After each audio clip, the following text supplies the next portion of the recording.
Hey, didn't see you there. Welcome back to another video. I'm Crispy. Let's get right into it.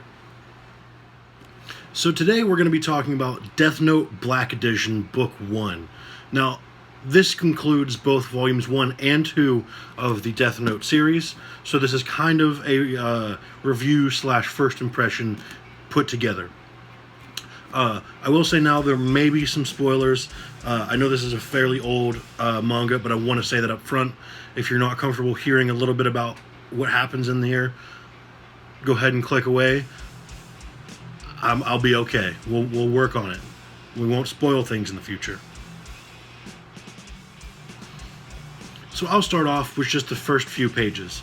It starts off with some Shinigami, or death gods, just chilling in their realm, screwing off and not doing their jobs.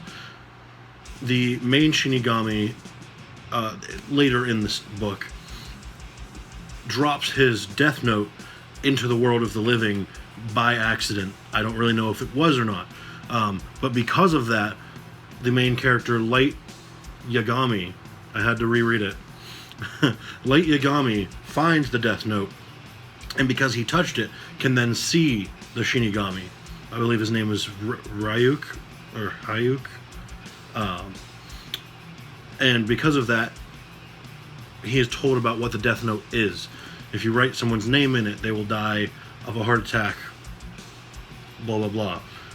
They continue to learn more about it with the details of writing things in and date and time and how much they can control of the death. And so Light takes it into his hands to say, okay, well, I'm going to rid the world of bad people. And so he starts killing convicts and people that are bad, inherently bad. Now this obviously sparks something in the world of justice across the planet, because these convicts are just dying.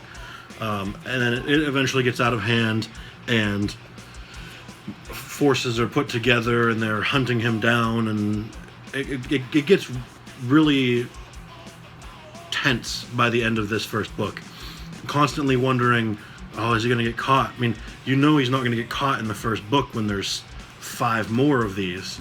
So, but it's one of those things where every time I would come back to this, because it took me a couple sit downs to read this, I would wonder how are they getting so close already? How does this play out? Does he get caught super early or what? But this first book, it did keep me on the edge of my seat, because I was always curious what was going to happen next and wondering how they were going to catch him or how he was going to escape being caught. So that's kind of the gist that I got from reading this first book.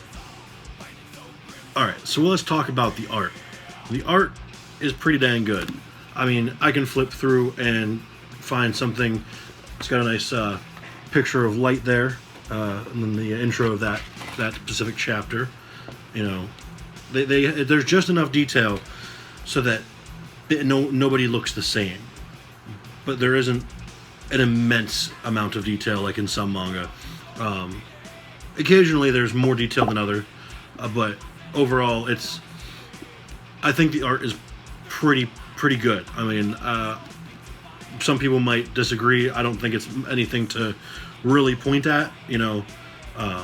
It's still art, obviously, so it's not something I could do.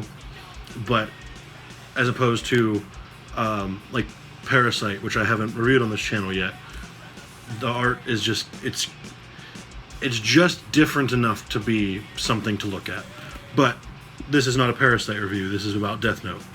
So the art, I'd say it's par above par.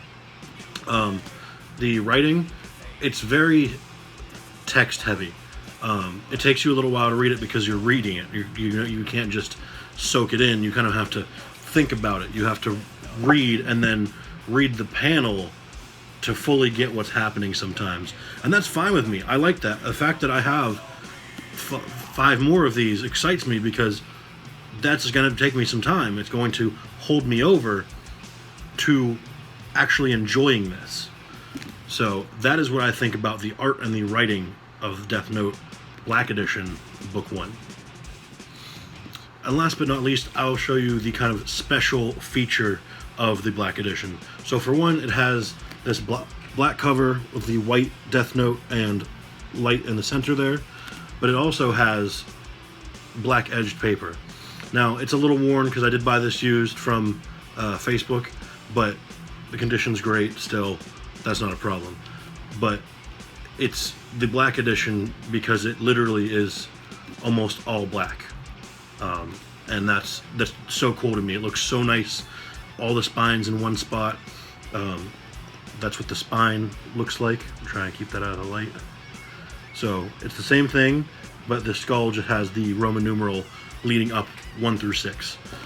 So I really like that, and that's why I decided to buy these instead of a box set or just the singles, because this is a lot more my speed. So overall, I'd say I would recommend Death Note to any new reader. If you're not a new reader, there's a chance that you've most likely already read Death Note. I am still new, so that is why Death Note is now only being read in 2020. But I would recommend it to a new manga reader. It's a good time. It's a great step into the world for the more text-heavy manga, for sure. Alright, and that's going to be it for today. If you like this, please let me know. This is the first of its kind on my channel. Any constructive criticism, please also let me know. If you like this, please leave a thumbs up. If you haven't already, please subscribe. You can expect more of this in the future, more first impressions. I still have plenty to work through, so work with me, guys. I'm going to get through this collection if it means the death of me. So, as it stands right now, I'll see you next time. It's Crispy. I'm out of here.